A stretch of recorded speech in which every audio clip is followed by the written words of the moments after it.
সেই কি যেন প্রশ্নটা ছিল ওই সময় জানার।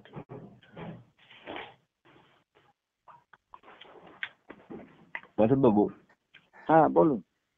হ্যাঁ, ওনার যে আমরা কোথায় ছেড়েছিলাম সেটা একটু স্মরণ করিয়ে দেন যদি। হ্যাঁ, সেটা ছিল যে ওনার একটা প্রশ্ন ছিল যে 10% লোকদের যে বিষয়টা, সেটা ছিল একটা, যে তারা রাজি কিভাবে হবে সেই প্রসেসটা, এটা ছিল। আর আমরা সেদিন অর্থনৈতিক মডেলটা খানিকটা হয়েছে এবং রাজনৈতিক মডেলের যে ক্ষমতার ব্যাপারটা সেটাও কিছুটা হয়েছে, তো সেটা আরেকটু বিস্তারিত বলা যেতে পারে। হ্যাঁ, আর অবসর সময় স্যার ওই পিডিএফ বা আমাদের লেখাজোকাগুলো একটু চোখ বোলানো হচ্ছে কি স্যার? হ্যাঁ, সকালে ওই ওনার পাঠানো, মাধববাবুর পাঠানো আমি পড়লাম।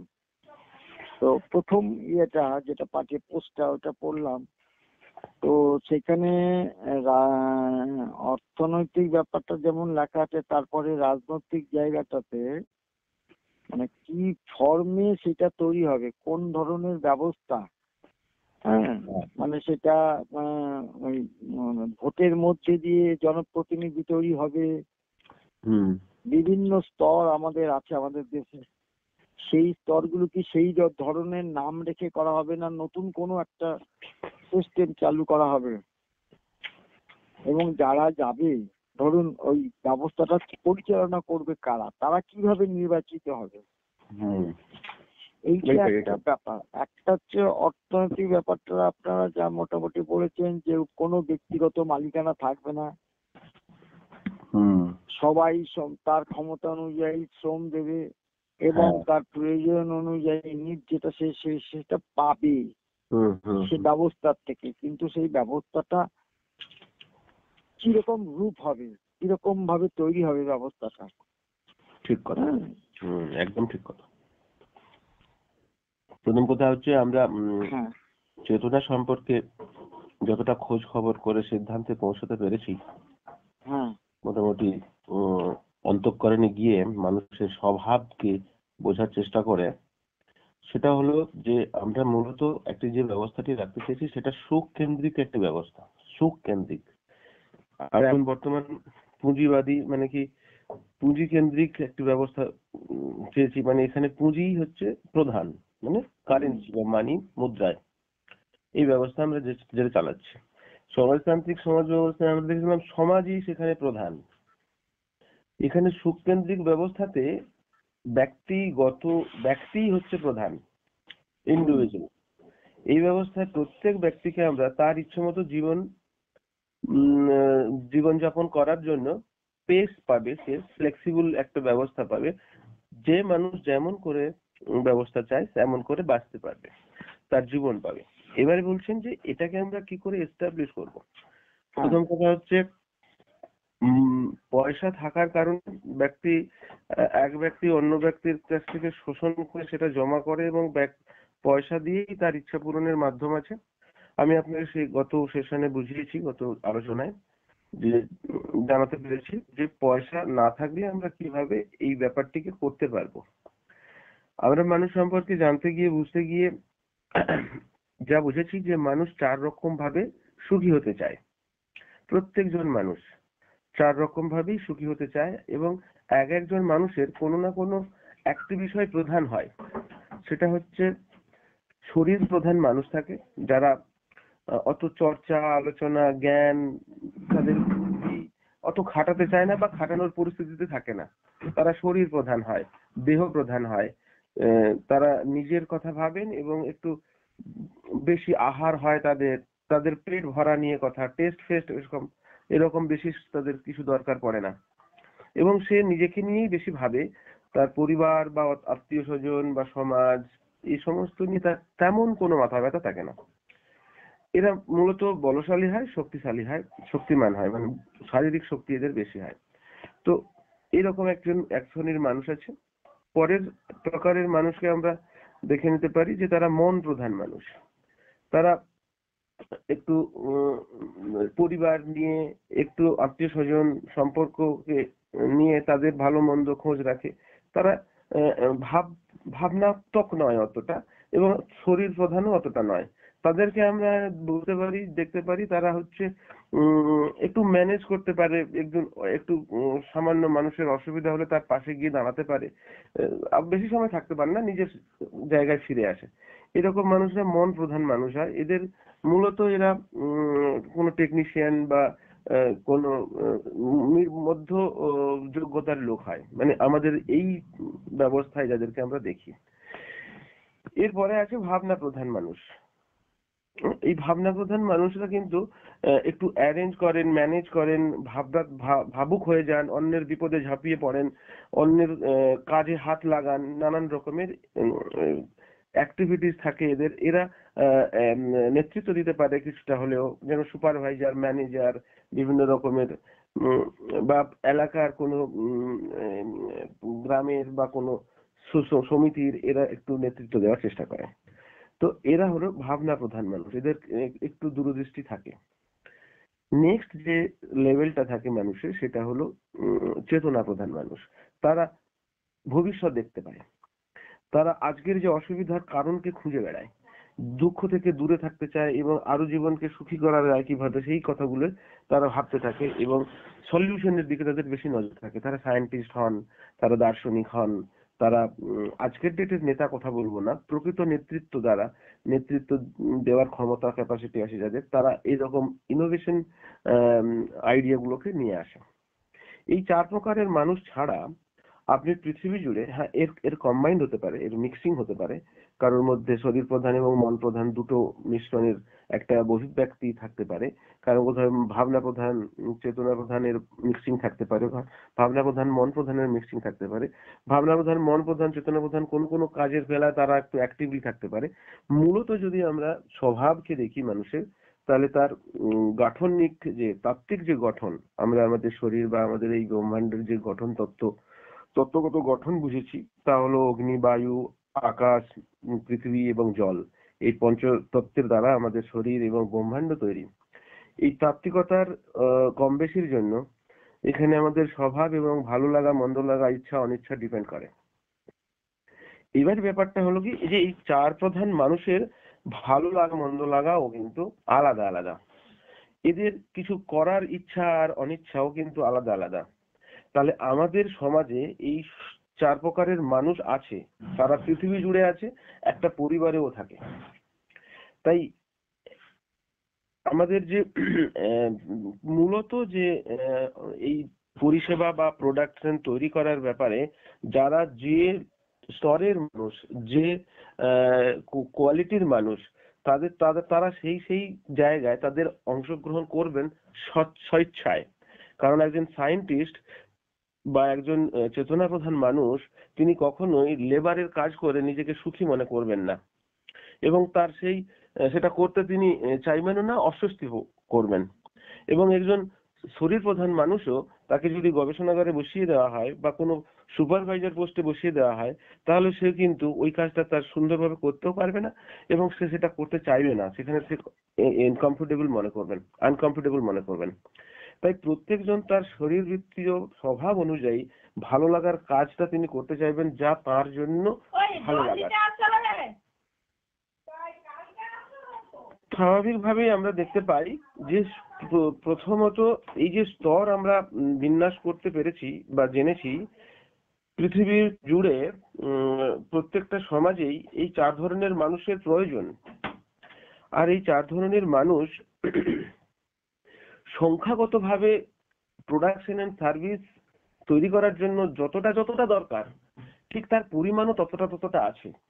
আপনি দেখুন, যারা ইনোভেশন বা কোনো আবিষ্কার তৈরি করেন, তাদের সংখ্যা ভীষণ কম এবং সেটাকে কার্যকরী করার জন্য যারা এর ম্যানেজ করেন, ম্যানেজমেন্টের লোকজন, তার থেকে কিছুটা বেশি, তারা ভাবনা প্রধান লোক। এবং যারা টেকনিশিয়ান বা যারা এটাকে একেবারে স্কিল লোক যাদেরকে আমরা বলি, তারা যে ভাবে এটাকে তৈরি করবেন বা মার্কেটিং করবেন, এই সমস্ত কিছু লোক তাদের থেকে একটু বেশি। এবং যারা গায়ে গতরে খাটবেন, পরিশ্রম করবেন, পুরো ব্যাপারটাতে সহযোগিতা করবেন, এদের সংখ্যা তাদের থেকে সব থেকে বেশি।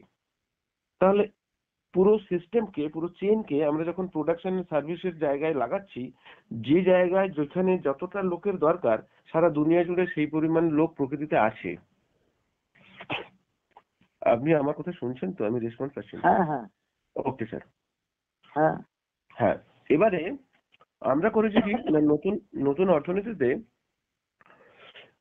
আমরা যদি সাধারণ দৃষ্টি দিয়ে দেখি তাহলে দেখতে পাবো যে কোনো প্রোডাক্ট আর সার্ভিস তৈরি করার জন্য প্রকৃতি থেকে সংসাধন বা কাঁচা মাল দরকার পড়ে, আর মানুষের বুদ্ধি, শ্রম, আজকের টেকনোলজি সেগুলোকে আমরা ইউজ করতে পারি করে আমরা কিছু প্রোডাক্ট অ্যান্ড সার্ভিস বানাতে পারি।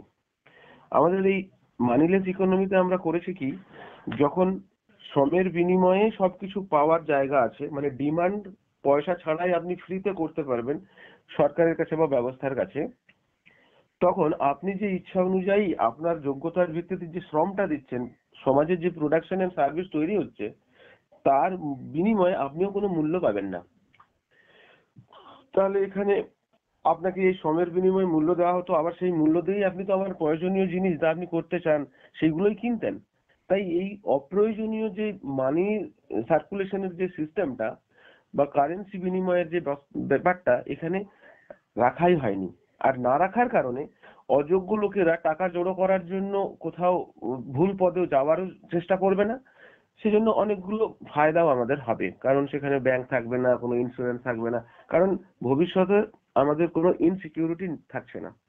ব্যবস্থাতেই এইভাবে লাগাতার ডিমান্ড আসবে, লাগাতার এই ধরনের লোকজন সেই ডিমান্ডকে প্রোডাকশনে বদলে দেবে, সার্ভিসে তৈরি করে দেবে, আর পাবলিক সবাই জিরো থেকে আমৃত্যু সব মানুষই তার ইচ্ছে মতো চাহিদা পূরণ করতে পারবে। এটা একটা সেন্ট্রাল ব্যবস্থার মধ্য দিয়ে আমাদের কন্ট্রোল হবে, যা প্রত্যেক মানুষের ডিমান্ড একটা পোর্টালের মধ্য দিয়ে, সরকারি পোর্টালের মধ্য দিয়ে সরকারের কাছে প্রতিনিয়ত যাবে, এবং সেখান থেকে প্রতিনিয়ত যারা আমাদের এই প্রোডাকশন এন্ড সার্ভিসের বিষয়টাকে দেখবেন, সে সায়েন্টিস্ট থেকে শুরু করে মানে আমাদের পুরো অর্গানাইজ করছে যারা প্রোডাক্ট, কারখানার শ্রমিক পর্যন্ত যারা যেখানে যুক্ত হচ্ছেন তাদের কাজ পর্যন্ত এটা একটা পুরো সিস্টেমে সেই প্রোডাক্ট গুলো হবে। তাই এখানে অতিরিক্ত প্রোডাক্টও দরকার পড়বে না, আর যা ডিমান্ড থাকছে তার থেকে কোনো কম প্রোডাক্ট আমরা বানাবো না। এবং প্রকৃতির আজকের ডেটে যে ভারসাম্য নষ্ট হচ্ছে, দূষণ হচ্ছে, আমরা আজকে বাজেটের জন্য, কারণ আমরা জানি যে যে কোনো জিনিস যখন আমরা রিসাইকেলিং করতে যাই তার খরচ অনেক বেশি পড়ে যায়। সেই পুরনো জিনিসকে গালিয়ে তার নোংরা বাদ দিয়ে আবার যখন নতুন কিছু করতে হয়, বাজেট যখন দেখি আমরা যে নতুন প্রোডাক্ট বানাতে গিয়ে যত খরচা পড়ে পুরনো থেকে আবার নতুন করে বানানোর জন্য তার খরচ বেশি পড়ে যায়। তাই আমরা রিসাইকেলিং এর ব্যাপারটাতে একটু অনীহা দেখাই। সে কারণে আমাদের বর্জ্য সব জমা হয়ে যাচ্ছে পৃথিবীর নানান প্রান্তে। সভ্যতায় আমরা মানুষ এবং প্রকৃতিকে নষ্ট করে ফেলছি, দূষণ হয়ে যাচ্ছে। সেই ব্যবস্থায় প্রত্যেকটি প্রোডাক্টই যা মানুষের ব্যবহারযোগ্য থাকবে না সেগুলোকে রিসাইকেলিং করে নতুন প্রোডাক্টের রূপ দেওয়া হবে। সে কারণে প্রকৃতির ভারসাম্য থাকবে এবং মানুষও নতুন নতুন প্রোডাক্ট ইউজ করতে পারে। কারণ আজকের ডেটে আমরা যা কিছু করি না কেন, কারখানা তৈরি করতে টাকা লাগছে, শ্রমিককে বেতন দিতে হচ্ছে প্রোডাকশনের জন্য, তাহলে বাজেটের জন্য আমরা এই কাজগুলোতে হাত দিতে পারছি না, রাস্তাঘাট করতে পারছি না, সকলের জন্য বাড়ি তৈরি করে দিতে পারছি না, সকলের জন্য শিক্ষার ব্যবস্থা করতে পারছি না, সারা দুনিয়া থেকে আমরা টেকনোলজি ব্যবহার করতে পারছি না, কারণ আমাদের কাছে অর্থের অভাব, আমরা গরিব দেশ। তাই এই গরিবই টাকার উপরেই আমাদের নির্ধারণ হচ্ছে। টাকা চলে যাওয়া মানে প্রকৃতিতে যত সংসাধন আছে সব দেশের সম্পদ, এবং 100% আমরা প্রকৃতির অনুযায়ী সমৃদ্ধ হয়ে যাব। আজকে প্রকৃতি তো খনিজ থাকলেও তাকে আমরা ব্যবহার না করতে পারার কারণে সেটা আমরা গরিব বলে চিহ্নিত হয়ে আছে। এবং মানুষ এত আছে, কাজ দিতে পারছি না, সেই কাজ না দেওয়ার কারণে বেকার এত পড়ে আছে, এবং সেই বেকার আর প্রকৃতির দুটি পড়ে আছে, কাজে লাগাতে পারছি না। এই থিওরিতে আমরা দুটোকে 100% ব্যবহার করে মানুষের 100% চাহিদা মেটাতে পারবো, এবং সেটা একটা সুন্দর পরিকল্পিত ব্যবস্থার মধ্য দিয়ে। স্যার আশা করি এই পর্যন্ত যতটা আমি বলেছি ক্লিয়ার হয়েছে। যদি না হয় তাহলে আপনি আপনি তো সেই একটা ব্যবস্থার কথাই বলছেন। হ্যাঁ, কিন্তু সেই ব্যবস্থাটা তৈরি হবে কি করে? ধরুন এখন এই হ্যাঁ, ব্যবস্থায়, এই গণসংসদীয় ব্যবস্থায় ঠিক ঠিক ঠিক। জনগণ আমি নির্বাচিত করে। আমি আপনাকে প্রোডাক্ট সাপ্লাই এবং ডেলিভারি, হ্যাঁ, এটা হ্যাঁ, ডিমান্ড এন্ড ডেলিভারির কথা বললাম, সাপ্লাইয়ের কথা বললাম। এবারে এই যে ব্যবস্থাটা তৈরি হবে এটা কিসের ভিত্তিতে? হ্যাঁ, হ্যাঁ, হ্যাঁ, এই পর্যন্ত ক্লিয়ার হয়ে গেলে তাহলে নেক্সট টপিকে যাব।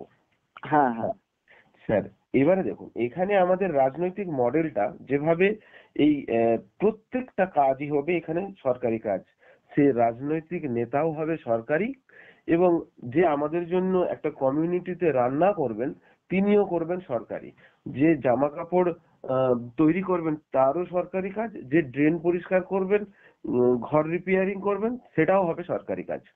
মানে কাজের কোনো ব্যক্তির জন্য কেউ কাজ করবে না, যা কাজ হবে সব সোশ্যাল কাজ হবে, হুম, ঠিক আছে? এবং সোশ্যাল কাজ হওয়ার কারণেই আমরা যে যে কাজে পারদর্শী সে অন্যকে সেই কাজে সহযোগিতা করব। এইবার রাজনীতির ব্যাপারটা যদি আপনাকে বলতে হয় তাহলে আমরা মানুষের এই যে পঞ্চেন্দ্রিয় আছে, চক্ষু, নাসিকা, কর্ণ, জিহ্বা, ত্বক, এইটাই মানুষের জ্ঞানেন্দ্রিয়। প্রত্যেক মানুষের আছে জন্মসূত্রেই পাওয়া, এর জন্য আলাদা করে পড়তে হয় না, আলাদা করে ডিগ্রি নিতে হয় না। আমরা এই পঞ্চেন্দ্রিয়কেই এই জ্ঞানেন্দ্রিয় বলি আমরা। এই জ্ঞানেন্দ্রিয়কেই কাজে লাগিয়ে মানুষের ভালো লাগা মন্দ লাগা, তা সে সন্তুষ্ট হয়েছে কি হয়নি, তার জন্য এই ব্যবস্থা, এই প্রোডাক্ট, এই সার্ভিস, এই পুরো কর্মকাণ্ড ঠিক হচ্ছে কি হচ্ছে না সে বুঝতে পারবে।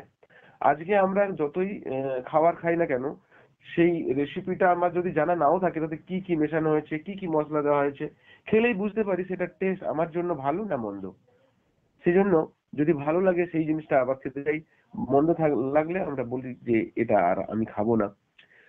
তো স্বাভাবিকভাবেই কোনো নিয়ম নীতি বা কোনো নেতা কোনো প্রোডাক্ট বা সার্ভিস তৈরি করছেন, এরকম কোনো শ্রমিক, কোনো ডেলিভারি বয়, কোনো আপনার বাড়িতে যে কাজের জন্য যে লোক যাবে তার যোগ্যতা এবং রুচি অনুযায়ী সেই লোক যাবে, তিনি যে কাজটি আপনার জন্য করবেন বা আপনি যে কাজটি অন্যের জন্য সার্ভিস দেবেন বা করবেন, সেখানে তারা যার যার সঙ্গে আমাদের সংযোগ ঘটবে কাজের সময় বা লেনদেনের সময় বা সম্পর্কের সময়ও, ইভেন সম্পর্কের সময়ও, তখন আমার যতটা ভালো লাগছে আমি ততটা তার সঙ্গে শেয়ার করব, লাইক করব, এবং যতটা খারাপ লাগছে, কেন খারাপ লাগছে সেই কারণ দর্শিয়ে আমাদের এই পোর্টালে সর্বসময় থাকবে, আপনার মোবাইলে বা আপনার ডিভাইস থাকবে আপনার কাছে, আপনি সেখানে আপনার মতামত জানাতে পারবেন, আর ওই মতামতটাই হবে আমাদের ভোট। তাই আমরা বলছি 365 দিন 24 ঘন্টাই আপনার কাছে গণতান্ত্রিক অধিকার থাকবে, ছোট থেকে বড় শুরু করে রাষ্ট্র পরিচালনার নীতি পর্যন্ত। আপনি আপনার ইচ্ছার বিরুদ্ধে যদি কিছু হয় আপনি সঙ্গে সঙ্গে নেগেটিভ ভোট দিয়ে জানান দিতে পারবেন।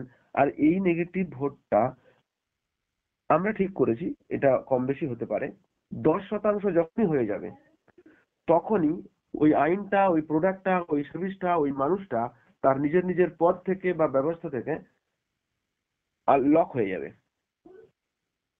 হ্যাঁ, কারণ 10% মানুষ মানে কম নয় 140 কোটি মানুষের। তো সেখানে আবার আবার নতুন করে সেই লোকটি সেই কোথায় ফল্ট হচ্ছে কি অ্যাকচুয়ালি যদি একজন মানুষও তার বিরুদ্ধে কমপ্লেন করে বা ডিসলাইক দেয়, তাহলে তখন থেকেই সার্ভে করা শুরু হয়ে যাবে যে কোথায় কেন ওই লোকটি ডিসলাইক করলো, তাকে প্রশ্ন করা হবে, ফোন করা হবে যে আপনার কোন ডিস্টার্ব হয়েছে, আপনি প্রোডাক্ট ডিস্টার্ব পেয়েছেন না সার্ভিস ডিস্টার্ব হয়েছে, অব্যবহার করা হয়েছে বা এই নিয়মে আপনার কোথায় কষ্ট হচ্ছে, তাকে সংশোধন করার চেষ্টা হবে। সংশোধন করার চেষ্টা করতে করতে যদি আরো অনেক লোকে এর মধ্যে ইনভলভ হয়ে যায়, তাদেরও কষ্ট বা দুঃখ বা অসুবিধার কথা তারাও জানান দেয় এবং সমাধান না খুঁজে পাওয়া যায়, তাহলে ওটাকে বন্ধ করে দেওয়া হবে, ওই প্রোডাক্ট বা সার্ভিস বা ওই নেতা বা ওই নীতি, ওই নিয়মকে। তখন উচ্চতর পর্যায়ে গিয়ে তার জন্য বিকল্প সন্ধান করা হবে, বা পাবলিকদের মধ্যেই যারা এখানে সমস্যার কথা বলছেন তাতে কি সমস্যা আছে, তার সমাধান কি হতে পারে, তারাও সেখানে জানাবে। এই মতো করে একটি সম্পূর্ণ স্বাধীন গণতান্ত্রিক ব্যবস্থার কথা আমরা পলিটিক্যাল মডেলে বলছি, এমতো করে তা সম্ভব হবে আমরা দেখতে পাচ্ছি। সঙ্গে সঙ্গেই নির্বাচিত প্রতিনিধিরা আমাদের বর্তমান যে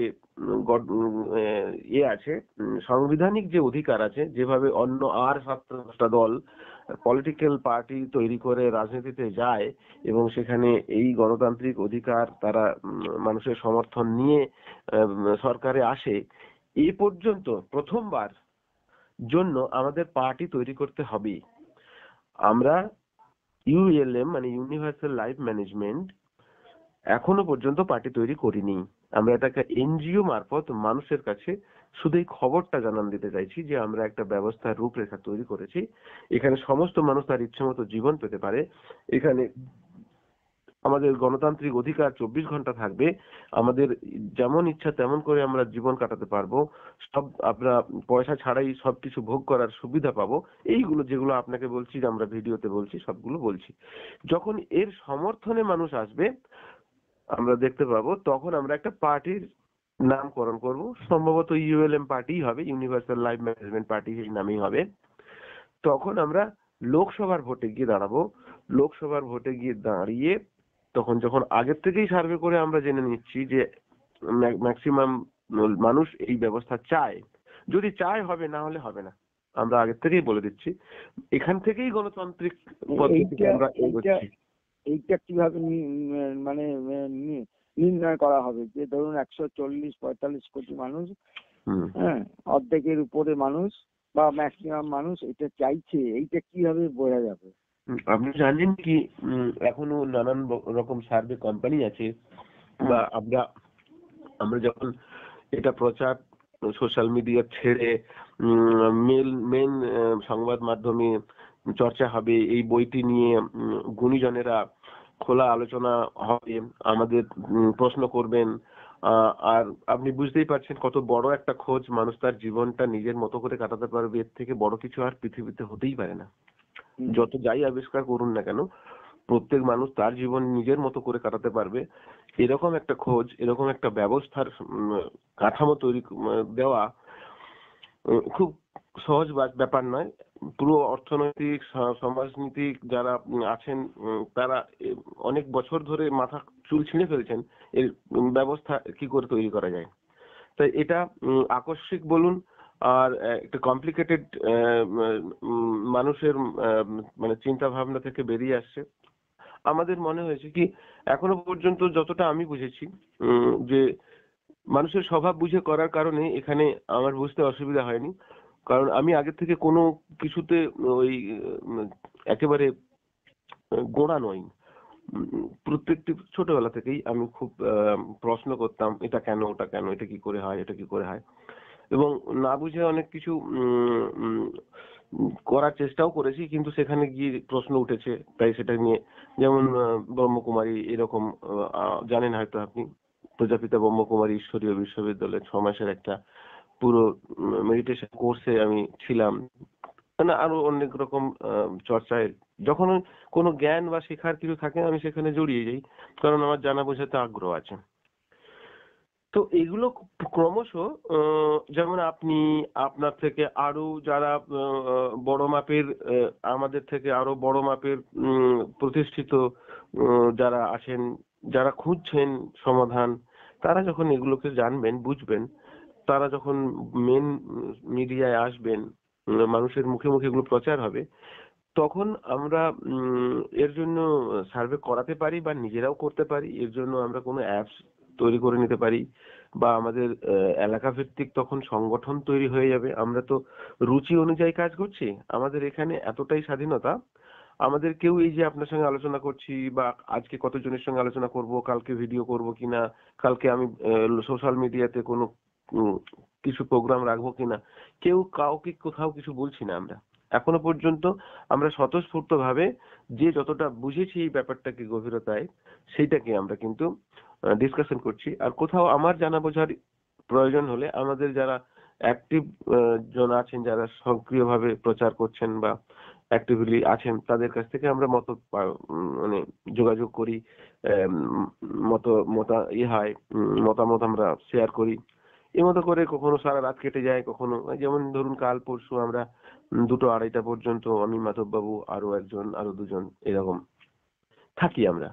তো এটা একটা ন্যাচারাল প্রক্রিয়াতে এগোচ্ছে। হ্যাঁ, আমাদের সংগঠনটা খুব তাড়াতাড়ি আমরা একটা কোর কমিটির মিটিং থেকে সাংগঠনিক কার্যক্রম শুরু করব। আমাদের মধ্যে অনেকগুলো সিদ্ধান্ত নিতে হবে। না, সরি, আমি বলতে চাইছি যে কাঠামোটাতে তৈরি করবেন যে সেইটা কি, যেমন ধরুন এখন যেটা আছে ভোটের মধ্যে দিয়ে প্রতিনিধি জনপ্রতিনিধি তৈরি হয়, আর কমিউনিস্ট পার্টি যারা করে তারা ওই ভোটের মধ্যে মানে তথাকথিত ওই সংসদীয় ভোট নয়, ওদেরও মিটিং টিটিং হয়, সেখান থেকে নেতা নির্বাচিত হয়, সেই নেতা আবার নেতারা উপরের নেতাকে তৈরি করে। এইরকম ভাবে ওরা নেতা বা পরিচালনা করবে আর কি, দেশ পরিচালনার কমিটি তৈরি করে বা মন্ত্রী বা দায়িত্বে তৈরি করে। আচ্ছা, আপনি আপনাদের এখানে কি ধর্মে হবে? আমাদের রাজনৈতিক ব্যবস্থায় পরিচালন ব্যবস্থা কেমন হবে, কিরকম ঢাঁচাতে হবে? হ্যাঁ, এই ব্যবস্থায় আমরা রেখেছি নগরীয় ব্যবস্থা। আমরা যেমন এখন পঞ্চায়েত স্তর, রাজ্য স্তর আর কেন্দ্র স্তরে ভোট দেখি, আমাদের এখানে নির্বাচনটা 4 স্তরে হবে, দেখতে গেলে 5টা স্তর। যেটা হচ্ছে কোন নাগরিক নগর কেন্দ্রিক এই ব্যবস্থা, পুরো নগর, এখানে কোনো গ্রাম কিছু থাকবে না, এবং পুরো নগরটাকেই আমরা বলে রাখি এখানে, যদিও পুরো নগরে সর্বোচ্চ সুবিধাযুক্ত বাড়ি প্রত্যেকের জন্য, কেউ গৃহহীন এমন থাকবে না, কারণ বাড়ি কারোর ব্যক্তিগত হবে না, যে থাকবে যেখানে তার সেই বাড়ি ততদিন, এগুলো তার ব্যাপার আছে। এবার এই নগরে আমরা প্রথমত ধরেছি 2 লাখ 5 লাখ, সেটা একটা সার্ভে করে দেখা যাবে যে এক একটা নগর হবে সেরকম। এক একটা নগরে আজকের ডেটে মহাশহর যেগুলোকে বলে, কি বলে ওটাকে, মহানগর যেগুলোকে বলে, সেখানে যে যে সুবিধা আছে সব সুবিধাই একটা নগর কেন্দ্রিক যে এলাকা হবে সেখানে থাকবে। তাই এক নগরের লোক অন্য নগরে গিয়ে ভিড় করবে না, রাস্তাঘাটে অহেতুক ভিড় হবে না, একটা জায়গায় ভীষণ গ্যাদারিং হবে না, সেখানে মানুষ পলিউশন ছড়াবে না। প্রত্যেকটা জায়গায় সেখানকার মানুষের জন্য যা যা দরকার, সেই মানুষ আজকের ডেটে যা আমরা মেডিকেল, শিক্ষা, যা যা করতে পেরেছি, সে ইন্ডিভিজুয়াল প্রত্যেকটি নাগরিকের জন্য সেখানে স্টেডিয়াম, সিনেমা হল বা যা যা, সে তো পরিষেবাগুলো কিরকম পাবে সেটা বলছেন, আমি বলছি জনপ্রতিনিধি মানে রাজনৈতিক কাঠামোটা কিরকম হবে। আসছে স্যার, আসছে। তো এরকম নগর তৈরি হলো। এই নগরে প্রথমত আমাদের যে দর্শন আছে, যে দর্শনে বলাই হয়েছে যে মানুষ 4 প্রকারের, এখানে সেই মানুষগুলি আমাদের সঙ্গে এসে নির্বাচনে থাকতে পারবেন, নির্বাচনে প্রতিনিধিত্ব করতে পারবেন। যারা এডুকেটেড হবে, মানে তাদের একটা টেস্ট হবে আমাদের সংস্থার পক্ষ থেকে, সেই টেস্টে যারা উত্তীর্ণ হবেন বা যোগ্য মনে হবেন তাদেরকেই সেখানে প্রার্থী পদে আমরা নির্বাচন করব। আমাদের ব্যবস্থায় থাকবে 5 জন করে মানে প্রতিযোগী, 5 জন করে প্রতিযোগী সেখানে থাকবে, এবং মানুষ তাদের নির্বাচন কমিশনই তাদের জন্য তাদের যে পোর্টফোলিও সেটা প্রচারে রাখবে, কোনো ব্যক্তি মানুষ রাখবে না যে আমি এই, আমি সেই, আমি এই করে দেবো, সেই করে দেবো, কারণ এখানে যা করে দেওয়া হবে তার তো ব্যবস্থা থেকেই মানুষ করবে, এই ঢাঁচায় যা আছে তার মতো করে। তাহলে মানুষ ওখানে নির্বাচিত হলো, এবারে প্রত্যেকজন নাগরে 5 জন করে নির্বাচিত হলো।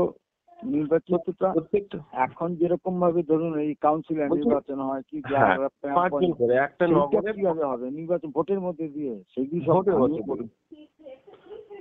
স্যার ভাঙিয়ে বলুন সেগুলো। হ্যাঁ বলছি, 5 জন করে এক একটা নগরে নেতৃত্ব দেওয়ার জন্য নির্বাচিত মানে ইলেক্টেড পার্সন থাকবে। নগরের জনসংখ্যা কত থাকবে সেটা 5 লাখ থেকে 3 লাখ তখন ঠিক করা হবে যে কতজনের জন্য একটা নগরে সুন্দর বাতাবরণ থাকবে, পরিবেশ ঠিক থাকবে, এগুলো পরিবেশ সেগুলো এখনো ঠিক করেননি যে একটা নগরে 5 লাখ লোক থাকবে কি। আমরা একটা বলে যাচ্ছি, শুনুন, যিনি এটা তৈরি করেছেন তার পক্ষে বর্তমান যে পরিস্থিতি, সেখানে সবকিছুর তথ্য নিয়ে একটা নগরে কতজন থাকলে স্বাস্থ্যকর অবস্থায় থাকা সম্ভব এবং আমাদের কোন জায়গার মাটি কতটা সেই মানে যে বাড়িগুলো হবে সেই বাড়িগুলোর ইনফ্রাস্ট্রাকচার কত, ইমারত কত তালা হতে পারে, এই নানান রকম খুঁটিনাটি ব্যাপার আছে যেগুলোর উপরে ডিপেন্ড করবে সেই নগরে কতজন থাকলে স্বাস্থ্যকর একটি, যেমন ধরুন না, আমি ইচ্ছা মতো বলে দেওয়া যায় 10 লাখের একটি নগর, আমরা সেটা বলছি না, আমরা এরকম চাপিয়ে দিচ্ছি না যে আমরা যেটা বলে দিচ্ছি ওটাই ঠিক, আমরা যারা এক্সপার্ট তাদের সহযোগিতা নেব যখন সরকারে আসার পর, তারাই ঠিক করবে, মানে এটা তো 3 থেকে 5 বছর সরকারে আসার পর। হ্যাঁ, তো সরকারে না আসলে আমি করবেন কি করে? এই সরকারটাই তৈরি হবে কি করে? সরকারটা তৈরি হবেই তো নির্বাচনে আমরা প্রতিনিধিত্ব করব, আমাদের যে ব্যবস্থার কথা বলছি সেই ব্যবস্থা। 140 কোটি মানুষের নির্বাচনটা কিভাবে হবে? যেমন এখন ইলেকশন, যেমন এখন ইলেকশন হচ্ছে, এই যেমন ধরুন 2024-এ লোকসভার ভোট আছে, তো এখন ইলেকশন হচ্ছে না, যে পদ্ধতিতে হচ্ছে ওই পদ্ধতিতেই হবে প্রথমবার। আচ্ছা, আমাদের সরকারে আসার আগে, কারণ এই সংবিধানকে মেনেই তো আমাকে এই ব্যবস্থায় আসতে হবে, এর তো অন্য কোনো উপায় নেই, কারণ আমরা সশস্ত্র বিপ্লব করছি না। না, ওটা তো হচ্ছে না। আমি বলছি নির্বাচন যখন আসলো সংসদীয় গণতন্ত্রে, জি, যেমন এখন 140 কোটির জন্য প্রায় 800 জনপ্রতিনিধি হচ্ছে ওই একদম মাথায়, অর্থাৎ ওই পার্লামেন্টে এমপি, ঠিক, রাজ্যসভা লোকসভায় হ্যাঁ 800-র কাছাকাছি, হ্যাঁ ঠিক আছে। আচ্ছা, এইবার বিধানসভায় যদি আসি, রাজ্যসভা লোকসভার পরে বিধানসভা, রাজ্যের যে সভা সংসদগুলো, সেখানে ধরুন আমাদের এখানে যেমন 293, এইরকম 29টা রাজ্যে ধরুন এভারেজে যদি মানে ওই 150-200 করে যদি ধরা যায়, তাহলে পরে প্রায় 2-4 হাজার বিধানসভার এমএলএ সদস্য নির্বাচিত হবে।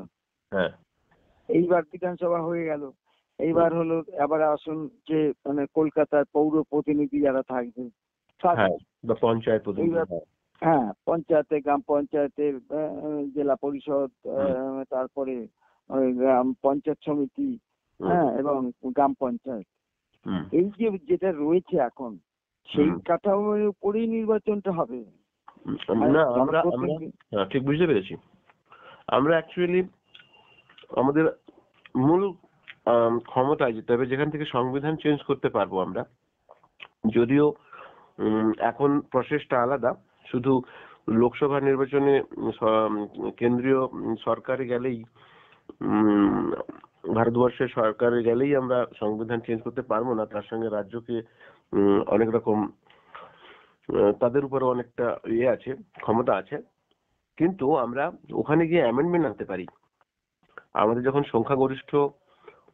তাহলে কি আপনি এখন যেরকম আছে 542 জন লোকসভা আর ওই 250-300 মতন রাজ্যসভা, যেভাবে নির্বাচিত হচ্ছে সেই রকম ভাবেই নির্বাচনটা হবে? হ্যাঁ, একদম প্রথমবার তো, এছাড়া কোনো উপায় নেই, এরকম নির্বাচন এখন যেরকম আছে সেরকম হলো। এইবার এই দর্শনে ধরুন এমপিরা দেখা গেল হাফের উপর হয়ে গেছে, কি সংখ্যাগরিষ্ঠ নিজেরাই পেলো, ফলে সে সংবিধান চেঞ্জ, যার নিয়ম আছে সংবিধান সেই অনুযায়ী সে চেঞ্জ করবে তার সংখ্যাগরিষ্ঠতার মধ্যে দিয়ে, নির্বাচনটা হবে যা আছে সেই রকম ভাবেই। হ্যাঁ, চলমান পদ্ধতিতে এখানে বিভিন্ন দলগুলো তাদের কথা বলছে, সেইখানে এই নতুন দর্শনের যারা নাকি মানে পরিচালনা করছে, তারা এইটাকে মানুষের সামনে দাঁড় করিয়ে বললো যে আমরাও নির্বাচনে দাঁড়াচ্ছি, আমাদের হচ্ছে এই চিন্তা ভাবনা, আপনারা আমাদের জেতান। এইটা কি এই নির্বাচনী পদ্ধতির মধ্যে দিয়েই পার্টিসিপেট করবেন? না, আপনি অন্য রাজনৈতিক দলও আমাদের কনসেপ্টটাকে নিয়ে বলবে? না, সে বলবে কিনা, সে তার পার্টি ছেড়ে দেবে কিনা সে তার ব্যাপার। কংগ্রেস, বিজেপি, সিপিএম, তৃণমূল ইত্যাদি যত পার্টি আছে, তারা তো এই কনসেপ্ট একটা সময় শুনবে। অবশ্যই, আমরা তো ওপেন মঞ্চটা এই জন্য খুলে রেখেছি কি সমস্ত দলের নেতা এসে আমাদের এই পদ্ধতিটাকে কোয়েশ্চেন করুক, চ্যালেঞ্জ করুক। আর আমরাও তাদেরকে ডেকে রেখেছি, আমরাও তাদের কাছে যেতে চাইছি, যে তারাও আমাদের কাছে তারা যেভাবে সমস্ত মানুষের ভালো করতে চাইছে, সেটা কোথায় কোথায় ফাঁক ফোকর আছে আমরা যে বলছি, আর সেটা ফাঁক নয়, ফোকর নয়, চুরি কেন হচ্ছে, ঘুষ কেন নিচ্ছে, অযোগ্য লোকেরা কেন পদে বসে যাচ্ছে, কি করে বসে যাচ্ছে, সে কথাগুলো তো আমরা বলছি। তারা বলুক যে না, এইভাবে দুর্নীতি মুক্ত হয়ে যাবে। আপনার এই যে সিস্টেমটা, মানে যেটা বললেন জনগণের ক্ষেত্রে, জনপ্রতিনিধির বাদ দিয়ে আমি বলছি, জনগণের ক্ষেত্রে তারা তাদের ক্ষমতা অনুযায়ী শিক্ষাপ্রাপ্ত হওয়ার পর তারা তাদের ক্ষমতা অনুযায়ী শ্রম দেবে, সেখানে প্রোডাকশন হবে, সেটা প্রয়োজন অনুযায়ী প্রোডাকশন হবে। যেমন 140 কোটির জন্য যা যা দরকার তাই প্রোডাকশন হবে একদম। এইবার সেইটাই আবার সরকারি পদ্ধতির মধ্যে দিয়ে বন্টন মানুষের কাছে চলে যাবে। একদম। আচ্ছা, আমার কথা হচ্ছে সেইখানে বেড়াবার বিদেশে যাওয়া টাওয়া সবকিছু ওই রকম একটা পদ্ধতির মধ্যে দিয়েই হবে।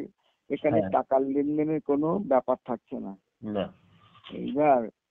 এইবার তাহলে প্রথম নির্বাচনটা জনপ্রতিনিধি করার জন্য যা এখন যে নির্বাচন পদ্ধতি আছে, সেই নির্বাচন পদ্ধতি ধরেই আপনি নির্বাচনে দাঁড়াবেন।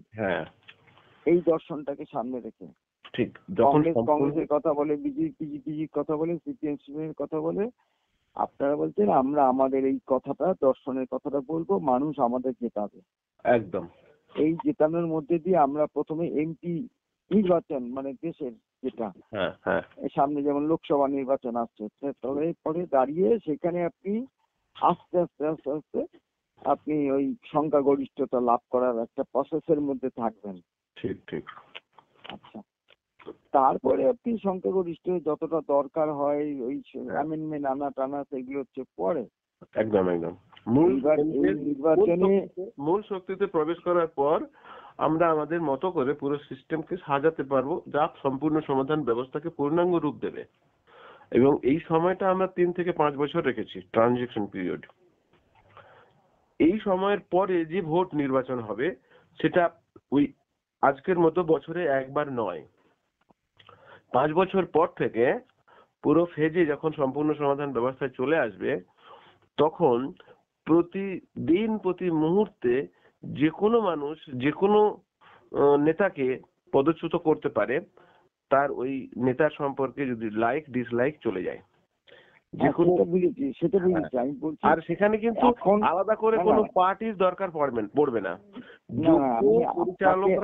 শুনুন না, আপনি এখন তো 5টা ধরুন দল আছে, কথা 10টা সারা ভারতের দল আছে। আপনি তো একটা পরিচয় রেখে দলের মতন করে এই নির্বাচনের নিয়ম অনুযায়ী আপনার একটা দল তৈরি করতে হবে, সেই দলে আপনার প্রতীক পেতে হবে। এইবার আপনার একটা কর্মসূচি থাকবে, সেই কর্মসূচি মানে ইস্তাহার থাকবে নির্বাচনে, সেখানে আপনি এইগুলি বলছেন যে এরকম একটা ব্যবস্থা আমরা চাই, আপনারা আমাদেরকে জয়যুক্ত করুন। আচ্ছা, এটা তো বলবেন তো? হ্যাঁ নিশ্চয়ই, এখন তো বলছি সেটা। হ্যাঁ, এখন বলছেন। এইবার সেই ক্ষেত্রে 2 বছর ধরে আপনারা 2 বছর 3 বছরের মতন হয়ে গেল, তাতে আপনারা এখন জনসংখ্যায় এইটা গিয়ে পৌঁছেছেন, ওই বললেন গুটি কয়েক লোক এখন মধ্যে আপনাদের কথাবার্তা হচ্ছে। এইবার সামনে তো নির্বাচন আছে। এইবার এই নির্বাচনে কি আপনারা এরকম ভাবতে পেরেছেন যে আমরা একটা প্রতিনিধি যদি একটা কি দুটো? না না না, আমাদের তো পূর্ব সিদ্ধান্ত অনুযায়ী আগে এটাকে মানুষের কাছে পৌঁছতে হবে। আর পলিটিক্যাল পার্টি আমরা আগে গঠন করতে চাইছি না, কারণ আপনাকে বলেছি বোধহয় যে পলিটিক্যাল পার্টি তৈরি করে আমরা যে মুভমেন্ট করতে পারবো তার থেকে অনেক বেশি আমরা এনজিও করে করতে পারবো, এবং সব রাজনৈতিক দলের কাছে আমাদের প্রবেশ করার একটা খোলা দরজা থাকবে। তাই আমরা ওপেন মঞ্চকে একটু গুরুত্ব দিচ্ছি এবং সব রাজনৈতিক দলকে আহ্বান করছি অ্যাজ এ সমাজ সংস্কারক একটি এনজিও হিসাবে বা সুধারক প্রস্তাবক হিসাবে, সেইখানে এসে তারা যদি কোনো রাজনৈতিক দল বা একাধিক রাজনৈতিক দল যদি আমাদের এই ব্যবস্থাকে জেনে মেনে শুনে যদি মনে করেন আরে এই তো ভালো জিনিস, এরকমই তো দেশ হওয়া উচিত, এরকমই তো ব্যবস্থা হওয়া উচিত, তার পার্টির নামেও যদি প্রথমে এই বিষয়টা করতে চায়, আমাদের কোনো আপত্তি নেই। আমাদের আলাদা করে পার্টি তৈরি করতে হবে। না, আপনি এবার অন্য জায়গায় শিফট করলেন। আপনি যখন এই দর্শনটা প্রতি আপনার বিশ্বাস দৃঢ়তা আছে, আপনি অন্য পার্টি যেটা শুনবে আপনার কাছ থেকে তারপরে সে বলবে না এটাই তো ভালো, এই পথ জায়গায় যেতে চাইছেন না না না না নাকি? না না না না, আগে নাকি? আগে ব্যাপারটা বুঝুন। যদি কোনো পার্টি, ধরুন এখন মোদিজিকে আমরা কি বুঝি, যে বিজেপির নেতা, ঠিক তো? হুম হুম মমতা যে দিদিকে আমরা কি বুঝি, তৃণমূলের নেত্রী।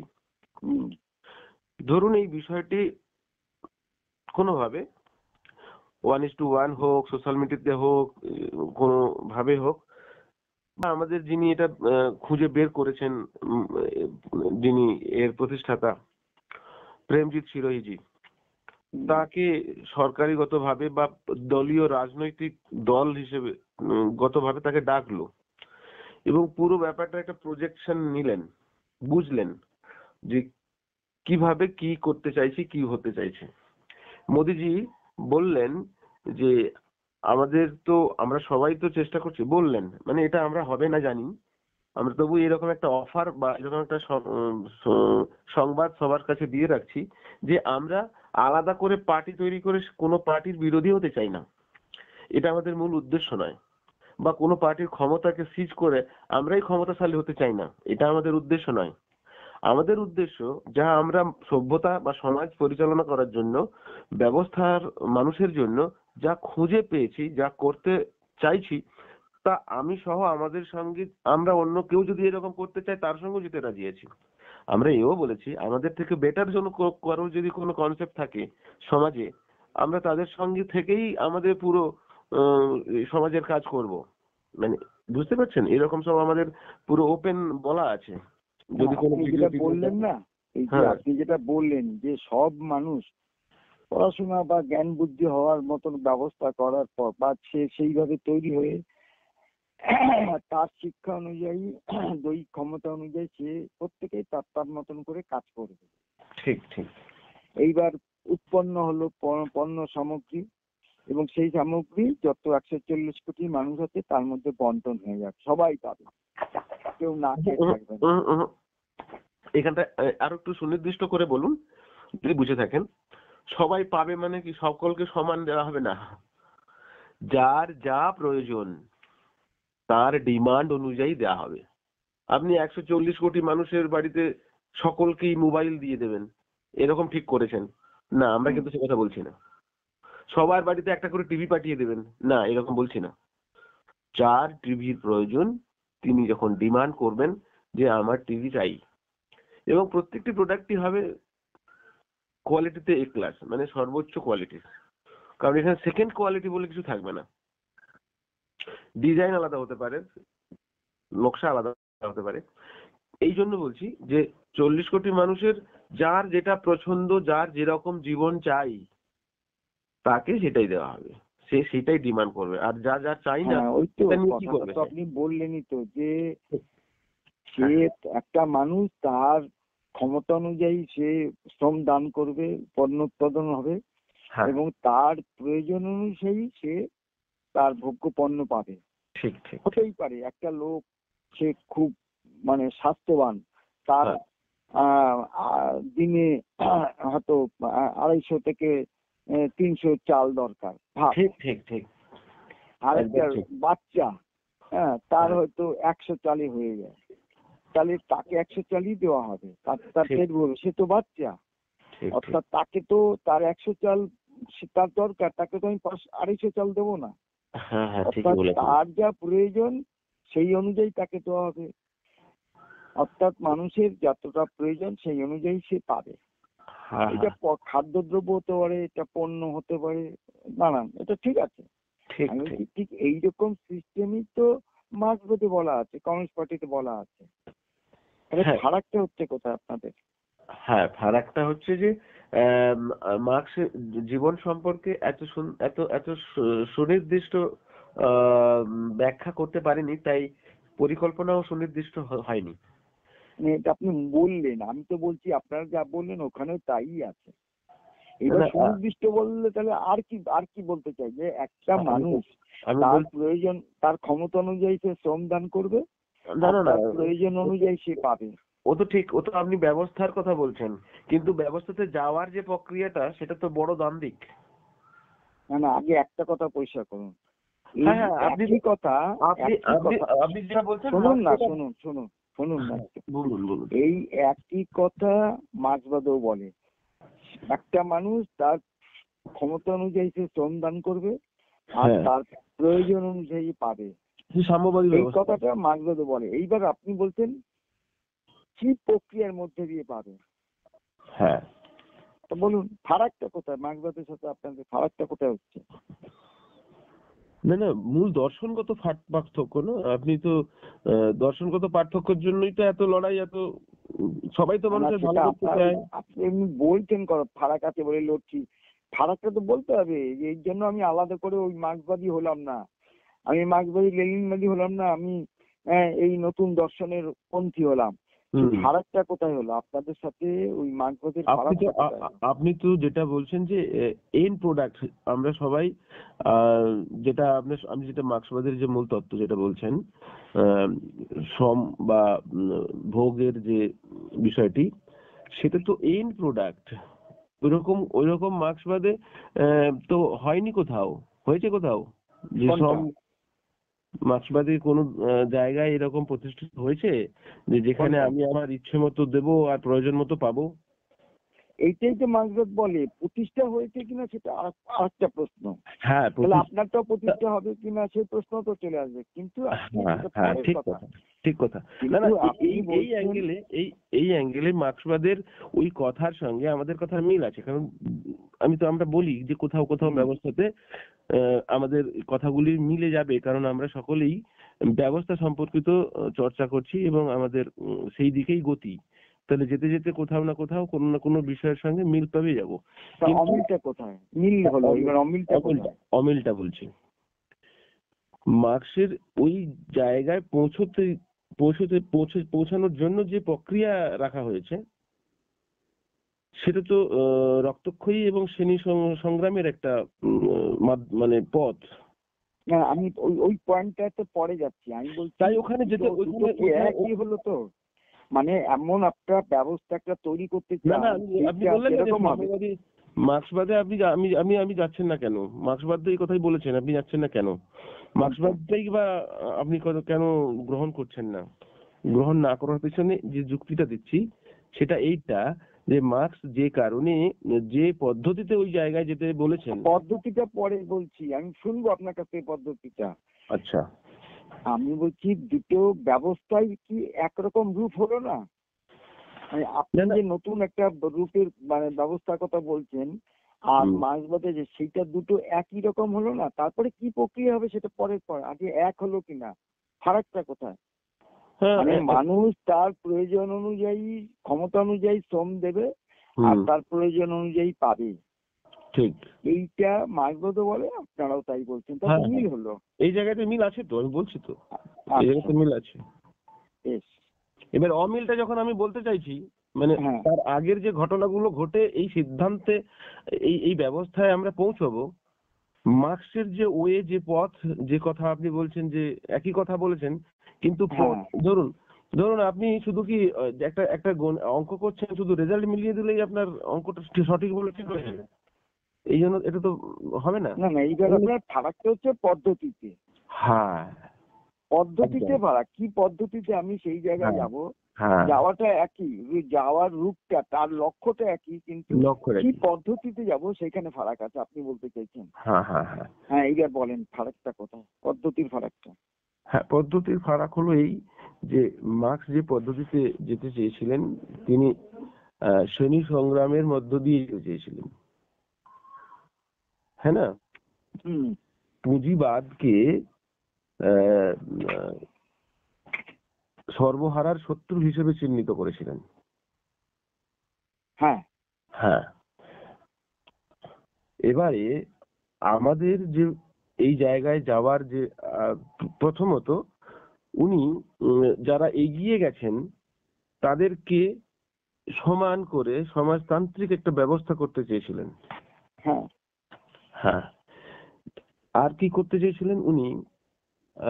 সমাজকেই প্রাধান্য দিয়েছেন, ব্যক্তিকে নয়। তাই সোশ্যালিজম কথাটা এসছে, হ্যাঁ সেলফিজম আসেনি। ঠিক, মানে ব্যক্তির ইচ্ছা প্রাধান্য পায় না ওখানে মার্ক্সের দর্শনে, হ্যাঁ সমাজের ইচ্ছা। বেশিরভাগ মানুষ যে রকম জীবন কাটাতে চাইবে সেই মতো করে হুম। সকলকে মেনে নিতে হবে। আমরা বলছি যে সিঙ্গেল পার্সন, ওয়ান ম্যান, তার ইচ্ছে মতো সে জীবন কাটাতে পারবেন। তাহলে দর্শনগত কত পার্থক্য দেখতে পাচ্ছেন, খুব বড় ব্যাপার। আর আপনি আপনার পরিবারে, একটু বলি, আপনি হুম, আপনার পরিবারে বা আমরা মানে প্রত্যেকেই হুম, হুম, আমরা আমাদের পরিবারে এই যে খাওয়া দাওয়া বা বস্ত্র কেনা টেনা দেখবেন হুম, প্রায় সমমূল্যে আমরা এটা মানে নিয়ন্ত্রিত করি। হ্যাঁ, খাবার হ্যাঁ, হলে সমান ভাগে ভাগ করে খাই আমরা। হ্যাঁ, হ্যাঁ, হ্যাঁ, বাবা রোজগার করছে কিন্তু বাবা বলছে না যে হুম, আমি 2 টুকরো মাছ খাবো আর বাকি তোমরা তো রোজগার করছো না, হ্যাঁ, ছেলে হ্যাঁ, পেলে বউ, তোমরা হ্যাঁ, 1 টুকরো করে খাবে, বাবা এটা বলছে না। হুম, হুম, তাহলে সবাই ওখানে একটা সমান করে ভাগ করে খাওয়ার মধ্যে দিয়ে একটা শান্তি, একটা সুশৃঙ্খলা, একদম মানে ভালো লাগার ব্যাপার। কি বলেন হ্যাঁ শান্তি? এই না, না, হ্যাঁ এটাতে এটাতে শান্তি মানে আপনি এরকম করে আমরা আমরা আমাদের মাইন্ডকে সেট করেছি যে ওই হোক না বাবলা পাতা 10 মিলে খাবো, ভালো লাগবে। এটা তো মানে কম্প্রোমাইজ। ধরুন আপনার টেবিলে যার যতটা প্রয়োজন ততটা খাবে, এরকম হুম একটা পরিস্থিতি যেখানে আছে। আপনার ছেলে যদি 2 পিস মাছ খেতে চায় আর সে যদি খেতে পারে, তাহলে আপনার ভালো লাগবে না? আপনার মনে হবে যে আছে তো 2 পিস, তাহলে ওটাকেই 4 জনে ভাগ করে খাই, তাহলেই ভালো হুম লাগবে। হয়তো আপনার ভালো লাগছে যে সকলে পেলো, আপনি এই যে কর্তা, আপনার ইনকামের উপরে ভিত করে আপনি ডিসিশন নেন। কিন্তু যারা এখানে গ্রহীতা, তারা কিন্তু তার প্রয়োজনটা মেটাতে পারবে না। তার যে একটু আরো মানে কি করে করা সম্ভব, দরকার হলে বন্ধুর বাড়িতে 2 দিন গিয়ে তার বাড়িতে যদি অবস্থা ভালো হয়, মাছ ভাত মাংস ভাত খেয়ে আসবে, সে সেদিকে একটু নজর দেবে। মানে আমি একটা এক্সাম্পল দিলাম। তো মার্ক্সের এইটা দরকার, এটা দরকার হয়েছে যেটা আপনি বললেন, এটা আমরা দেখছিও, এরকম ভাবে সমাজ চলছেও তার বাধ্যবাধকতার কারণে। তাই আমরা নতুন পারিবারিক পারিবারিক মডেলও রেখেছি যে এর মতো করে পরিবারে কেউ কারোর উপরে ডিপেন্ড থাকবে না, আর কেউ কাউকে বলবে না যে তুমি এতটা খাচ্ছ কেন, তুমি এতটা খাচ্ছ না কেন, বা তুমি এটা খাচ্ছ যে না কেন, তুমি এটা বাচ্চা, খাচ্ছ কেন। ধরুন যে শিশু বাচ্চা, হ্যাঁ, তার এখন মানে শ্রম দিয়ে একটা কিছু প্রোডাকশন করার ক্ষমতা হয়নি, আর ওদিকে হ্যাঁ, ধরুন 70 বছরের উপরে যে হুম, বৃদ্ধা, হুম, হুম, হুম। তার আর ক্ষমতা নেই, হ্যাঁ, এই জন্য তো তারা আমরা তো কোনো বলেছি, শ্রম দিতে পারবে না। বলেছি আপনি একটু না এই ব্যাপারটা ওই জন্য বলছিলাম যে আগে যদি একটু একবার চোখ বুলিয়ে নিতেন, তাহলে আমাকে এত মানে এই ছোট ছোট প্রশ্নগুলো আসতো না। ঠিক আছে, তবু বলি, 25 থেকে 50-এর মধ্যে যারা বয়সে থাকবেন, হ্যাঁ হ্যাঁ হ্যাঁ তারাই শুধুমাত্র এখানে তাদের ইচ্ছা এবং যোগ্যতার ভিত্তিতে শ্রম করার সুযোগ পাবেন। যদি তার বেশি বয়সের মানুষরা শ্রম দিতে চান, তারা ভলেন্টিয়ারি সার্ভিস এবং তাকে বলবো রিজার্ভ ব্যাংকে থাকবেন।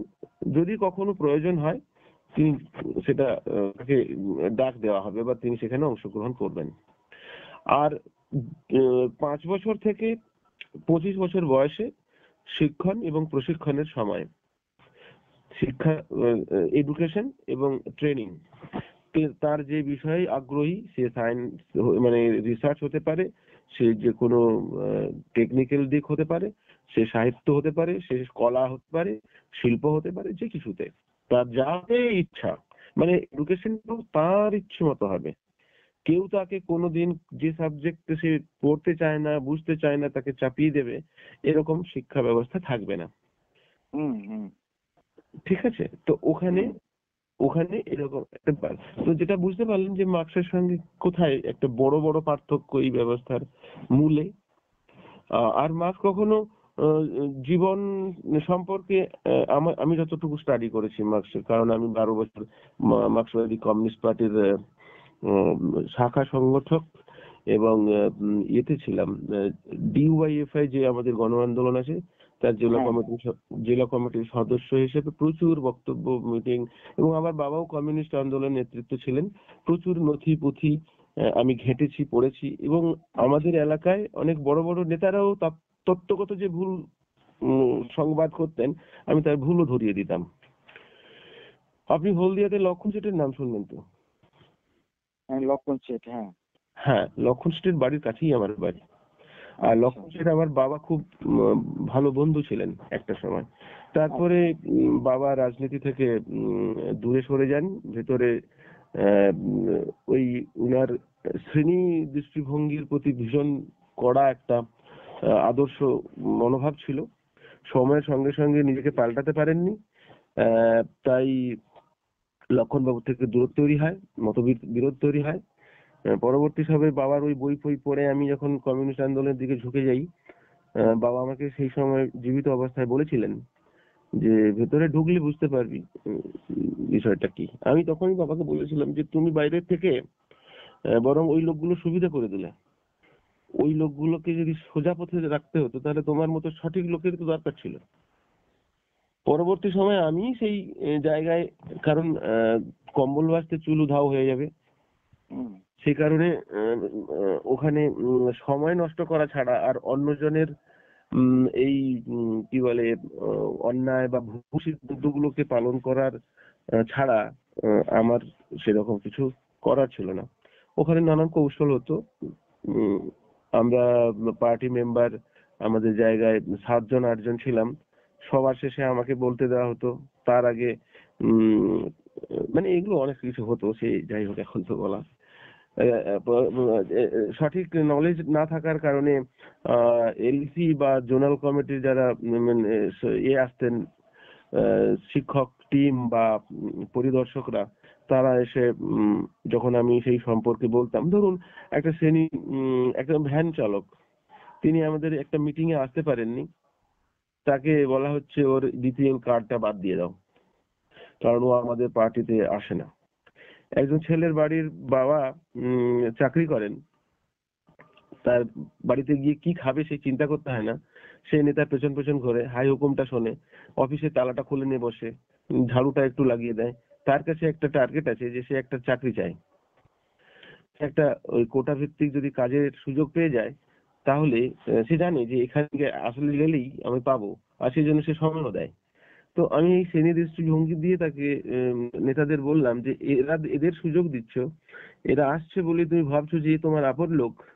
আর যারা ভ্যান চালক বা ছোট ব্যবসায়ী, তারা তাদের দোকান নিয়ে আজকে এই হাটে কালকে ও হাটে, কালকে পরিশ্রম হলো একটু, হয়তো কোথাও চায়ের দোকানে বসে চা খাচ্ছে বা বসে আছে আড্ডা মারছে, তুমি মিছিলটা করছো, আসছে না, তখন মনে হচ্ছে যে আমাদের সমর্থন করে না। বা তো এই দৃষ্টিভঙ্গি গুলো ততটা গভীর ছিল না বলে। হ্যাঁ, এটা আমি এতক্ষণ শুনলাম, এই কারণে আপনার ব্যাকগ্রাউন্ডটা শুনে ভালো লাগলো। হ্যাঁ, এইবার আমি বলছি, আপনি তাহলে যে পদ্ধতির জায়গায় আসেন, যে ফারাকটা হচ্ছে পদ্ধতিতে। ওরা সশস্ত্র বিপ্লব, আপনি ঠিকই বলেছেন, ওই পুঁজিপতি মুষ্টিমের লোককে ওরা শত্রু হিসাবে মনে করছে, আর খেটে খাওয়া মানুষকে মিত্র। এদের দুটো শ্রেণী, এবার এদের লড়াই হবে স্বাভাবিকভাবেই, এবং লড়াই করে এরা ওই মুষ্টিমেয় লোকের যে সরকারি ক্ষমতা দখল করে এবার সবার জন্য এই শ্রমিক শ্রেণী বা খেটে খাওয়া মানুষ সেরকম একটা শাসন ব্যবস্থা মার্কসবাদে আছে। এবার আপনি বলতে চাইছেন আমরা ওই শত্রু মনে করছি না, ফলে আমাদের রক্তক্ষয়ী আন্দোলনও তৈরি হবে না। ঠিক, এইটা আপনি বলতে চাইছেন? হ্যাঁ, একটা জায়গায় আর একটু ক্লিয়ার করে দিই তাহলে দেখবেন। হ্যাঁ, এবার বলেন। হ্যাঁ, বিষয়টা এরকম যে এটা খুব ভাইটাল একটা বিষয়, যেটা মার্কসের দর্শনই মূলত একটা ভিত, যে সব মানুষের বুদ্ধি নেই ঠিক আর ভুল বিচার করার। কমিউনিস্টরাই হলো সমাজে উন্নত চেতনার মানুষ, তারাই সব মানুষের জন্য ঠিক করে দেবে কোনটা ঠিক কোনটা ভুল, কোনটা করা উচিত কোনটা করা উচিত নয়। আর সেটা মার্কসীয় পুস্তক দ্বারাই ঠিক করা হবে। তাই আহ, এই অর্থেই সেই কথাটি, স্লোগানটি লেনিন বলেছিলেন, ভুখা মানুষ বই ধরো, এটা তোমার হাতিয়ার। তারপরে বলেছিলেন যে শিক্ষা আনে চেতনা, চেতনা আনে বিপ্লব, বিপ্লব আনে মুক্তি। তো এই সমস্ত কথা বেরিয়ে আসছিল। আমরা বলছি যে আহ, সত্যি কি তাই? কারণ আমার ভালো আপনি কি করে নির্বাচন করতে পারেন? আজকে যে আমরা নির্বাচন করে পাঠাচ্ছি নেতাদের, আমাদের কথা, আমাদের অসুবিধা, আমাদের ব্যথা যন্ত্রণা কষ্ট অভাব অনটনের কথা কোনো একটা জায়গায় আলোচনা করবেন, কি করে বলা সম্ভব? কখনোই বলা সম্ভব নয়। কারণ যার ব্যথা সেই বুঝেন। তাই প্রত্যেক জনকেই এই ব্যবস্থার অংশ হয়ে জানান দিতে হবে তার অসুবিধার কোথায় হচ্ছে, এবং সেই ব্যবস্থা এমন করে তৈরি করা হওয়া উচিত যে প্রত্যেক জনের ব্যথাকে নির্মূল করার জন্য তার ফ্লেক্সিবল একটা প্ল্যাটফর্ম থাকা উচিত। এবং সেটা করা সম্ভব কি, মানে কিভাবে সম্ভব, তার নকশা, তার রূপরেখা রাখা উচিত। সে মতো করে এই সমস্ত ব্যাপার এখানে রাখা আছে। শুধু টেকনিক্যাল পার্টগুলি, ধরুন আমাদের দেশে এখন যদি আপনি প্রশ্ন করেন, আচ্ছা সকলের বাড়ি করবেন, এত লোহা পাবেন কোথায়? এখানে আছে তো, কত লোহা আছে। তো এই সমস্ত তথ্য যতক্ষণ পর্যন্ত আপনি ক্ষমতায় যাবেন না, ততক্ষণ পর্যন্ত এই দপ্তরের ডেটা, সমস্ত কিছুর ডেটা আপনি ম্যানেজ করতে পারবেন না। কারণ এগুলো এক্সপার্টিসদের কাজ। তাই আজকের ডেটে যেমন আনপড় নেতা তৈরি হয়ে যাওয়ার পর তার আইপিএস আইএএস অফিসাররা তার পিছনে সেক্রেটারি হয়ে যান, তাকে গাইড করেন, সেই সময় এই টেকনিক্যাল লোকগুলোই আমাদের ডেটা কালেক্ট করে জানাবে এবং আমরা তার মতো করে পুরো ইনফ্রাস্ট্রাকচার বানাতে পারবো।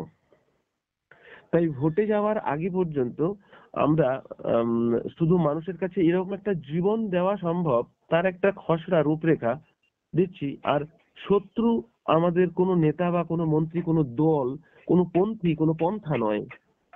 এটা আমরা বলছি যে আমাদের চেতনার অভাবেই আমরা ব্যবস্থিত ব্যবস্থা করতে পারিনি, যা কিনা প্রত্যেক জনকে সুখী জীবন দেওয়া যায়, যা জীবনের উদ্দেশ্য বলে আমরা খুঁজে বের করেছি। আমরা যদি দেখি যে জীবনের মূল উদ্দেশ্য কি, আধ্যাত্মিক প্রশ্ন এটা, সেই প্রশ্নের উত্তরে দেখা গেছে যে জীবনের মূল উদ্দেশ্য সুখী হওয়া। এবং সেটা শুধু তাহলে মানুষ নয়। আপনি একটা আধ্যাত্মিক পদ্ধতিতে আপনি এটা চেঞ্জ করতে চাইছেন, মানে আধ্যাত্মিক মানে পুজো পাঠ করে নয়, যোগ্য।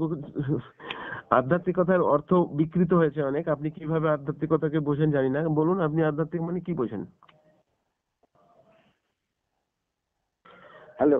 হ্যাঁ, আধ্যাত্মিকতা মানে কি?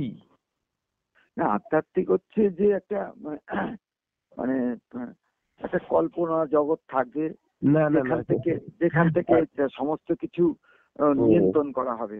না না, আধ্যাত্মিকতার মানে কল্পনা নয়। আধ্যাত্মিকতার দেখুন দুভাবে আমরা জিনিসকে জানতে বুঝতে পারি, একটা বহির্জগৎ, একটা অন্তর্জগৎ। মানুষের ভেতরের যে মনোবৃত্তি, যা চেতনার অন্তঃকরণ বলে যেটাকে, এইগুলোই, এই ভাষাগুলো, এই টার্মিনোলজি গুলোই কিন্তু আধ্যাত্মিকতার টার্মিনোলজি। ঠিক আছে? তো এই এই যে আমাদের স্বভাব, আমাদের ইচ্ছা, আমাদের সুখী হওয়া, আমাদের মন্দ লাগা, আমাদের হিংসা করা, আমাদের কোনো অপরাধ করা, আমাদের আনন্দ পাওয়া, এইগুলো ভেতরে হয় কেন, কিভাবে, কি কারণে, তো এইগুলোকে জানাই, এই ভেতরকার অবস্থা আমাকে জানার নামই আধ্যাত্মিকতা। আর আমি যদি আমাকে না জানি, যার জন্যই ব্যবস্থা তৈরি করছি, তাহলে তো সে রং দিশায় যাবে, ভুল দিশায় যাবে। তাই কার্ল মার্ক্সের দিশা বা আজও পর্যন্ত কোনো পৃথিবীর কোনো দার্শনিকের দিশা সঠিক হয়নি, কারণ সে মানুষ বা যার জন্য ব্যবস্থা করছে তাকেই বোঝেনি, সঠিকভাবে বোঝেনি। যদি বুঝতো তাহলে পরিণামে আমরা দেখতে পেতাম তার মতো করেই ব্যবস্থা তৈরি হয়ে যেত। আজকে আমরা সেটা দাবি করছি যে আমরা স্বভাব অনুযায়ী ব্যবস্থার পরিকল্পনা করতে পেরেছি, আর সে কারণেই মানুষের স্বভাব সিদ্ধ ভঙ্গিতেই সে সুখী জীবন পাবে, কলহমুক্ত জীবন পাবে, কোনো অপরাধ মুক্ত জীবন পাবে। এই মিথ্যে কথাটা পর্যন্ত বলার প্রয়োজন পড়বে না, হিংসা মারামারি তো অনেক পরের কথা স্যার। এইভাবেই, এইটা হচ্ছে আধ্যাত্মিকতা, এইভাবে আধ্যাত্মিকতা। এর মানে এই নয় পূজা পাঠ, তিলক কাটা, মন্ত্র বলা, এগুলো কিছু না। আমরা এটা বলতে চাইছি না। হ্যাঁ, এবার ওই সে ধর্ম নিয়ে তো অনেক রকম মতামত আছে। কেউ কেউ ওই কি বলে একটা, মানে আকারে বিশ্বাসী, কেউ নিরাকারে বিশ্বাসী। হ্যাঁ, কিন্তু বিষয়টা আসছে যে আমি এই আপনি যেমন বললেন যে অর্থাৎ আমার ভিতরের পরিবর্তন, আমার ভিতরের চাহিদা, আমার সুখ স্বাচ্ছন্দ্য, এটা সবকিছু বস্তু জগতের উপরে নির্ভরশীল, তার রিফ্লেক্ট। আর আরেকটা হচ্ছে না বস্তু না, ভাবনা, কল্পনা সে জগতের। হ্যাঁ, দুটো দর্শন। না না একটা না না না, বস্তু একদম ঠিক বলেছেন। আমি খুব ভালো লাগছে যে আপনি এই দার্শনিক দৃষ্টিকোণ দিয়ে কথা বলছেন।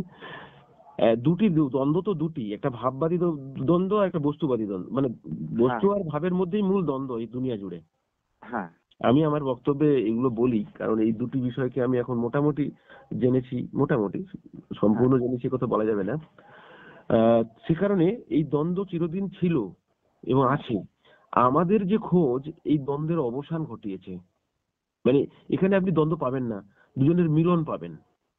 কারণ আগে বস্তু না আগে ভাবনা, বা আসলে মানুষ চিন্তা করেন না বস্তু তাকে চিন্তা করতে বাধ্য করায়। হ্যাঁ, এইটি একটা একটি ভালো সমাধান আমাদের এই দার্শনিক যিনি প্রেমজিৎ সিরোহি খুঁজে বের করেছেন। যদি কখনো সময় হয় সে বিষয়ে আলোচনা করা যাবে, সেটা খুব বড় টপিক। কারণ ব্রহ্মাণ্ড মানে এই সৃষ্টি রহস্য যদি আমরা সঠিকভাবে মূল্যায়ন করি তাহলে আমাদের যে গঠন আমরা বুঝতে পারবো আসলে ভাবনা কি না সব বস্তু। যেমন ঐতিহাসিক দ্বন্দ্বমূলক বস্তুবাদ যে কার্ল মার্কস যিনি রেখেছেন, ওটি একেবারে কি বলবো, আপনি বলতে পারেন যে পুরো সায়েন্স। তবে সেটা কি সায়েন্স?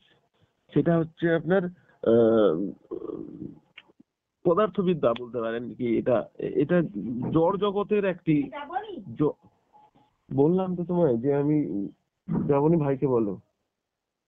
হ্যাঁ, এটা এটা এটা এটা জড় জগতের যেভাবে তার সিস্টেম বা চলে সেই মতো করে উনি ক্যালকুলেশন করেছেন। কিন্তু মানুষের অন্তঃকরণে শুধু তো জড়ের মতো করে বিহেভ করি না আমরা, জীবন একটা আলাদা চেতনা, কনসাস একটা অন্যরকম বিহেভ করে। মানে এখানে দুয়ে দুয়ে চার সবসময় মিলবে না, যেটা সায়েন্সে মিলবে। বুঝতে পারছেন কি বলছি? সেই কারণে আমাদের ভেতরকার যে অন্তঃকরণের যে বিষয়টি, আমি বারবার মাধব বাবুর সঙ্গে আলোচনা করার সময় বলেছি যে কার্ল মার্কসের এই জায়গাতে আপনি এই জায়গাটা ক্লিয়ার করেন।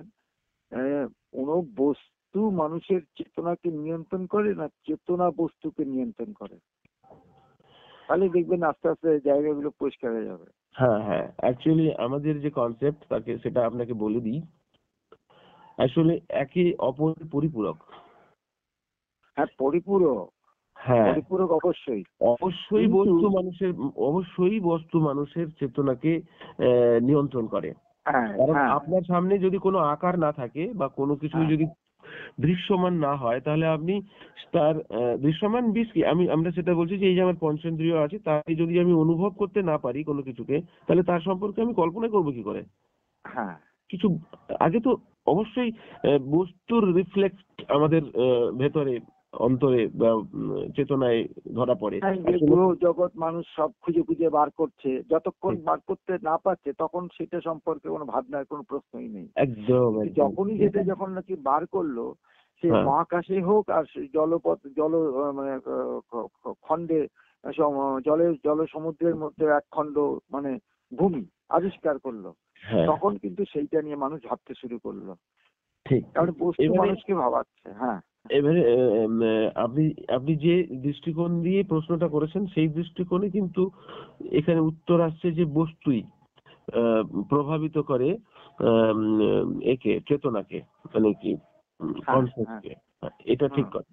কিন্তু যদি আদি থেকে আমরা ধরি, আদি থেকে মানে কি, যখন মানুষ তৈরি হয়নি তখন তো বস্তু ছিল। মানে জীবন যখন এখানে কোন রকম প্রতিক্রিয়া দেখায়নি, আমার কথাটা মনে রাখবেন, প্রতিক্রিয়া দেখায়নি, সেখানে জীবন ছিল না এই কথা বলছি না কিন্তু। হ্যাঁ, কোন রকম অ্যাক্টিভ হয়নি, তো সেই সময় বস্তু ছিল। কারণ ব্রহ্মাণ্ড শুরু থেকে আজ পর্যন্ত মানুষ জীবনের অস্তিত্ব আমরা তো এই কয়েক লক্ষ কোটি বছর ধরেই দেখছি। তার আগে তো কত লক্ষ কোটি বছর ধরে পৃথিবীর নানান রূপান্তর ঘটেছে, বা জগৎ ব্রহ্মাণ্ডের কত রূপান্তর ঘটেছে, তাই না? হ্যাঁ হ্যাঁ এবারে বলুন তাহলে কি হলো, আপনার দর্শনে জড় আগে বা জড় প্রধান, জড়ের উপরে ভিত করে চেতনার অস্তিত্ব, এই তো? হ্যাঁ না, আমরা এখানে দ্বিমত রাখছি। আবার এখানেও দ্বিমত রাখছি যে চেতনা প্রধান, চেতনার উপরেই ভিত করে জড়। আমরা এই দুটি বিষয়ের উপরেই আপত্তি করছি। আমরা এটাকে মার্জ করে দেখতে পাই যে আসল সত্য এই দুটোই, কোনো একটা বাদ দিয়ে কোনো একটা আমি আবারও বলছি থামিয়ে, যে ধরুন কোন একটা ভূমি, সেই ভূমিটা যতক্ষণ না পর্যন্ত মানুষের কাছে আবিষ্কার না হয়েছিল, মানুষ যতক্ষণ সে চোখে দেখেনি, তাকে স্পর্শ করতে পারেনি, তখন সেই জিনিসটা নিয়ে মানুষ ভাবেনি। কিন্তু যখন সে আবিষ্কার করলো এক এক করে বিভিন্ন মানে দেশ হ্যাঁ কিংবা গ্রহ, আজকের দিনে গ্রহ নক্ষত্রের যে মানে মহাকাশের যে আবিষ্কার, যতক্ষণ না পর্যন্ত সেই বস্তুটা আবিষ্কার হচ্ছে ততক্ষণ কিন্তু সেই বস্তুকে নিয়ে মানুষ ভাবতে পারছে না।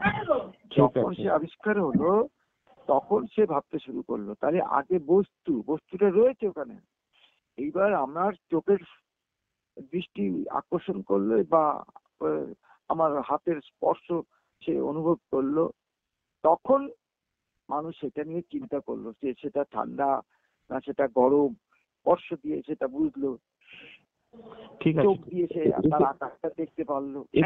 এ তো আপনি সভ্যতার ইতিহাস, মানুষের জ্ঞান বর্ধনের যে আদিম ব্যবস্থা থেকে, বা আদিম মানুষ কি করে ডারউইনের যে মতবাদ সেই মতো করে বিবর্তনের যে ফলাফল আমরা পাচ্ছি আজ সভ্য মানুষ, এর থেকে আরো আমরা বিকশিত হব, এই প্রকৃতির নিয়মে পরিবর্তন মানে চলতে থাকবে, এই কথাগুলো বলছেন।